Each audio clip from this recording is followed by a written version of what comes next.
Good morning बच्चों। आप सबको पता है कि आपका एग्ज़ाम होने वाला है बेटा।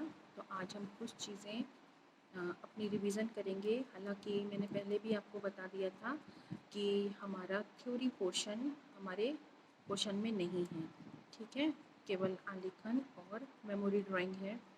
लेकिन चूँकि आपको पेपर यूनिट टेस्ट का देना है और वो थ्योरी बेस है, तो इसलिए आज हम कुछ उससे रिलेटेड चीज़ों को डिस्कस करते हैं, ठीक है, जिससे कि आपको पेपर देने में कोई तकलीफ़ ना हो। हालांकि पहले भी मैंने आपको बता दिया था, सारी चीज़ें आपको डिटेल दे दी थी कि आपको कहाँ से पढ़नी है, कैसे पढ़नी है, लेकिन आज हम उनको फिर से एक बार रिवाइज़ कर लेते हैं।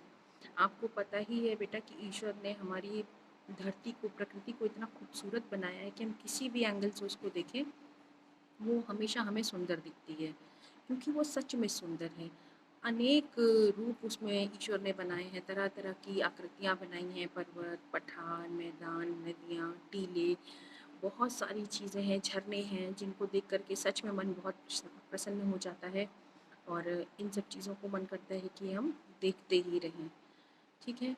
लेकिन मानव ने अपने आवश्यकताओं के अनुसार इनका विनाश किया है, लेकिन फिर भी जो चीज़ें हमारी प्रकृति में हैं वो अमूल्य हैं और हमारी पृथ्वी को वो सुसज्जित करती हैं। ईश्वर ने उन्हें अलग अलग जगह पर जैसे उनकी ज़रूरत है उस तरह से उनको स्थापित किया है, सुसज्जित किया है और वो हमको देखने को मिलती। जैसे हम अपने घर में ड्राइंग रूम में सोफ़ा रखते हैं, बेडरूम में बेड रखते हैं, किचन में किचन का सामान रखते हैं, ठीक है ना।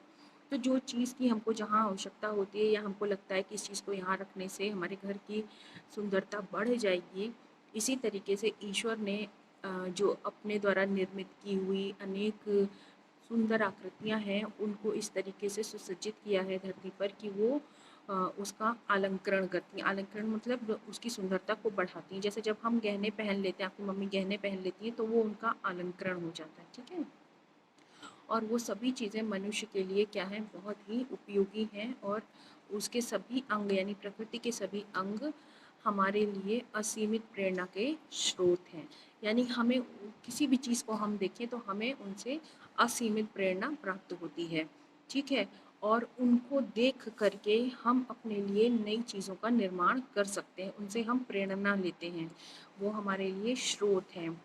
मानव के लिए ये सभी अंग किसी न किसी रूप में आवश्यक हैं, उपयोगी हैं और अपनी कल्पना के अनुसार मानव इनको किसी दूसरे आकार में निर्मित करता है। जैसे अब पहाड़ ही है, तो हम अपनी कल्पना के आधार पर पहाड़ को हम निर्मित करते हैं कि पहाड़ दिखने में ऐसा लगता है, इसमें इस तरीके का रंग होना चाहिए, इतनी मोटाई होनी चाहिए, इतनी ऊंचाई होनी चाहिए, तो ये सारी चीज़ें, ठीक है।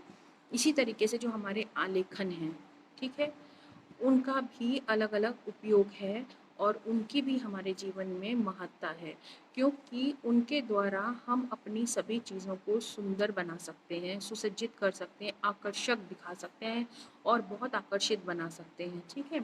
तो आलेखन जैसे आप साड़ी का किनारा, आपकी मम्मी साड़ी पहनती है, उसमें बॉर्डर होता है नीचे, सुंदर सुंदर चीज़ें उसमें बनी होती हैं, या आप कोई ड्रेस ही पहन रहे हो, उसके ऊपर कोई बेल बनी है, पर्दे आपके घर में पड़े हैं या कोई सामान है, सुराही आपने देखी है, सुराही पे कितनी सुंदर सुंदर आकृतियाँ बनी होती हैं। इन सब चीज़ों को सजाने के लिए हमको आलेखन की आवश्यकता पड़ती है, ठीक है। और वो आलेखन जो है किसी किनारी का बॉर्डर, मतलब बॉर्डर या किनारी भी हो सकती है, किसी केंद्र का हिस्सा भी हो सकता है, जैसे मेज़पोश का हिस्सा हो या आपके फर्श का हिस्सा हो या आपका छत का वो है, ऊपर का टॉप है, उसका कोई हिस्सा है जहाँ पर हमने कोई आकृति बना रखी है। तो इन सब चीज़ों के लिए हमको आलेखन की आवश्यकता पड़ती है। ध्यान रखने वाली बात यह है कि जैसे हम कोई भी आलेखन बना रहे हैं, चाहे साड़ी का किनारा बना रहे हों या केंद्र का कोई आलेखन बना रहे हों, ध्यान रखने की बात ये है कि जहाँ से हम शुरू कर रहे हैं वो एक क्रम में चलते जाना चाहिए, वो टूटना नहीं चाहिए। अगर वो क्रम टूट गया तो आलेखन हमको देखने में सुंदर नहीं दिखाई देगा, ठीक है। और कलाकार के जीवन में आलेखन बहुत उपयोगी होता है। वो अपनी कल्पना को उसमें उतारता है, अपने जीवन को और खुद को एक कलाकार उसकी सहायता से संतुलित बनाता है और निपुण बनाता है, लयात्मक बनाता है। लयात्मक मतलब कि हर चीज़ में एक संतुलन हो, कोई भी असंतुलन वहाँ पर नहीं हो, लय हो, मतलब सारी चीज़ें एक रिदम में चल रही हों और उनके द्वारा उंगलियाँ भी संतुलित होती हैं, ठीक है। और जितना ज़्यादा आप प्रैक्टिस करेंगे उतनी ही आपकी गति या अभ्यास आपका बढ़ता जाएगा। अब आलेखनों के प्रकार हैं। आलेखन के प्रकार हमारे कई तरह के होते हैं, जैसे कि सबसे पहले ज्योमेट्रीय आलेखन। ज्योमेट्रीय आलेखन को हम अपने ज्योमेट्री बॉक्स में जितने हमारे सामान होते हैं, आपका कंपास है, प्रोटेक्टर है, इनकी हेल्प से हम उनको बनाते हैं। और इनमें जैसे आपके अर्धवृत्त है, सेमी सर्कल है, वृत्त है, सर्कल है, स्क्वायर है, वर्ग है, ठीक है, रेक्टेंगल है, आयत है। तो ये सारी चीज़ों को हम मिला करके इनके द्वारा जो निर्मित आलेखन होते हैं उनको हम ज्योमेट्री आलेखन कहते हैं। उसके बाद हमारा प्राकृतिक आलेखन आता है। प्राकृतिक आलेखन जो होते हैं वो प्रकृति के जो हमारी चीज़ें हैं, फूल है, पत्ती है, डालियाँ हैं, कलियाँ हैं, इनको देख करके बनाया जाता है, ठीक है। और इसमें हम कोशिश ये करते हैं कि मतलब जो चीज़ जैसी दिख रही है उसी तरह की हो, थोड़ी सी उसमें लयात्मकता अधिक हो, क्रिएटिविटी हम कर सकते हैं उसके अंदर, ठीक है, लेकिन उसका जो प्राकृतिक रूप है वो नहीं बिगड़ना चाहिए, ठीक। इसको हम प्राकृतिक आलेखन कहते हैं। ऐसा नहीं है कि जैसा है वैसे के वैसे ही हम उसको पेपर पर उतार दें, लेकिन उसमें हम अपने हिसाब से थोड़ा बदलाव कर सकते हैं, उसको थोड़ा अलंकृत बना सकते हैं, लेकिन पूरा नहीं, ठीक है। इच्छा अनुसार हम उसमें लय दे करके अपने हिसाब से हम उसको चेंज कर सकते हैं। नेक्स्ट हमारा आता है आलंकारिक आलेखन। आलंकारिक आलेखन प्रकृति से ही लिया गया होता है, प्राकृतिक आलेखन पर ही से ही आधारित होता है, लेकिन आलंकारिक आलेखन में हम उसको और अधिक अपने हिसाब से हम उसको सुंदर बनाने की कोशिश करते हैं और अलंकरण करते हैं, ठीक है। जैसे ईश्वर ने हमको आपको बहुत सुंदर बनाया है, सभी अपने अपने हिसाब से सुंदर हैं, लेकिन हम श्रृंगार करके ज्वेलरी पहन करके और अधिक आकर्षित दिखना चाहते हैं। तो उसी तरीके से जो प्राकृतिक आलेखन है उनको और अधिक सुंदर बना करके उनमें परिवर्तन करके हम उनको और अधिक अच्छा बनाते हैं, उनको हम आलंकारिक आलेखन कहते हैं। फिर रहते हैं हमारे सूक्ष्माकार आलेखन। सूक्ष्माकार आलेखन में हम क्या करते हैं कि इन सब का मिश्रण होता है।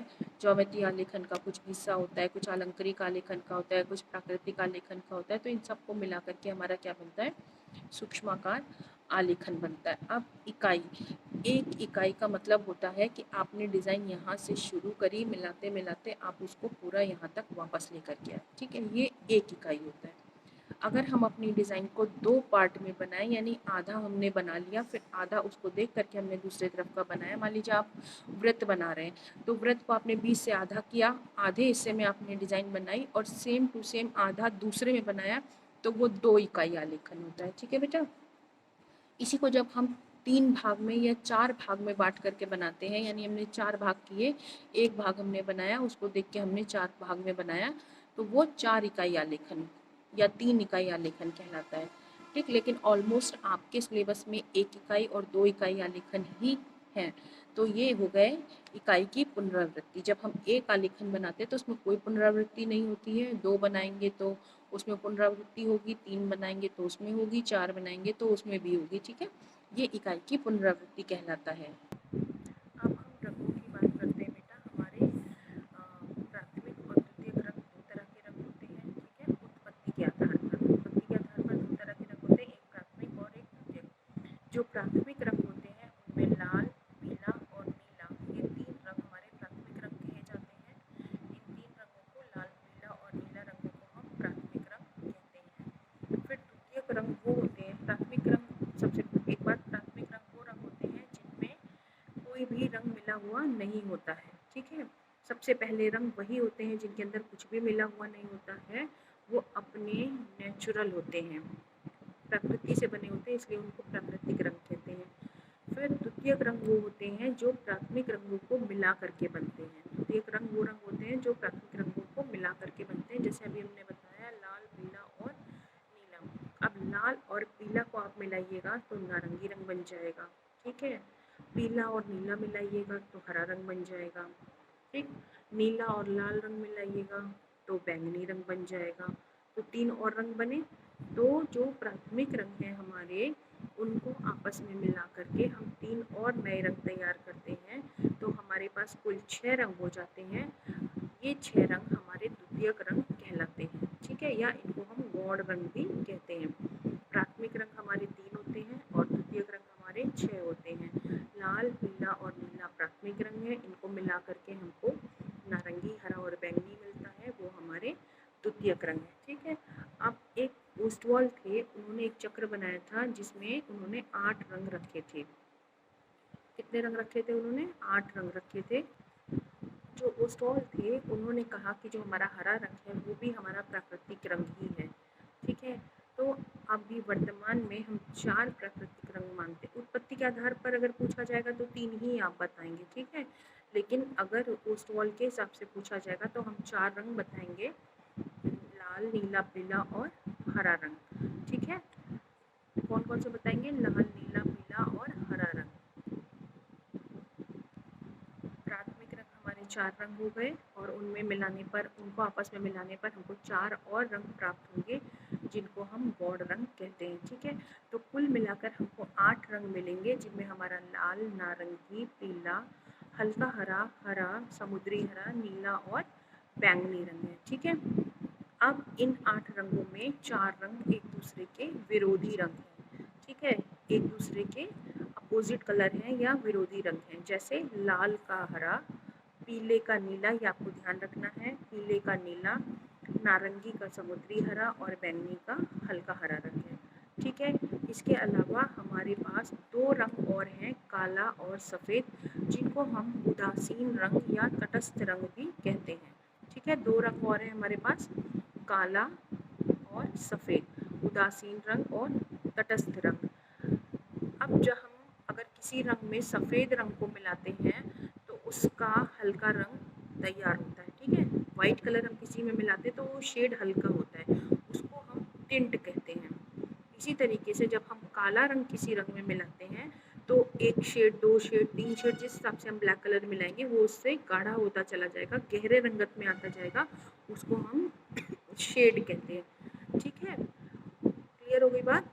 जब हम सफ़ेद रंग मिलाएंगे तो उसको हम टिंट कहेंगे, और जब हम काला रंग मिला करके शेड कोई भी परिवर्तित करेंगे रंग तो हम उसको शेड कहेंगे।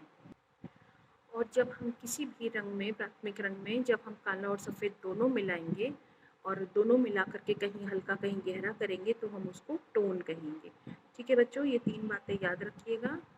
अब इसके बाद में रंग भरने की जो प्रकार है या विधि है वो यही है कि महीन चीज़ों को आप महीन ब्रश से कलर करेंगे और जो मोटे भाग होंगे उनको हम मोटे ब्रश से करेंगे। जैसे कि मान लीजिए आपको बैकग्राउंड कलर करना है तो आप 3 नंबर 4 नंबर का ब्रश लेके उसको करेंगे। फिर उससे थोड़ी पतली कोई डिज़ाइन है तो उसको आप 1 नंबर या 2 नंबर से करेंगे। और बिल्कुल जो महीन आकृतियाँ हैं या जब हम आकृति पूरी कर लेंगे तो आउटलाइन करेंगे उसको हम 0 या 00 नंबर के ब्रश से करेंगे। और इसी तरीके से आलेखन को भरने का तरीका ये है कि पहले हम पृष्ठ भाग कलर करते हैं, यानी बीच का हिस्सा उसका कलर करते हैं। फिर उसके बाद में हम फूल पत्ती और जो अलंकृत या अलंकरण करके हमने जो चित्र बनाया है हम उसको रंग भरते हैं, ठीक है। तो ये रंग भरने के तरीके हैं। इसी तरीके से बच्चों शेडिंग है। शेडिंग में आप जिधर से प्रकाश पड़ रहा होता है उधर पर वस्तु हमको सफ़ेद दिखाई देती है और उसके जस्ट पीछे हमको जहाँ पर प्रकाश नहीं पड़ रहा होता है वहाँ पे वस्तु की छाया दिखती है जो कि काले रंग की होती है, ठीक है। तो शेडिंग में भी हमने आपको बताया जब हम शेडिंग करेंगे तो जिस तरफ से हमको छाया दिख रही होगी उस तरफ का हिस्सा हमारा कम हल्का होगा, यानी हल्के शेड में होगा, और जो साइड पीछे की तरफ को बढ़ती चली जाएगी, जिस तरफ प्रकाश के पहुंचना कम होता जाएगा, वो हिस्सा हमारा धीरे धीरे करके शेडिंग में हम उसको डार्क करते चले जाएंगे।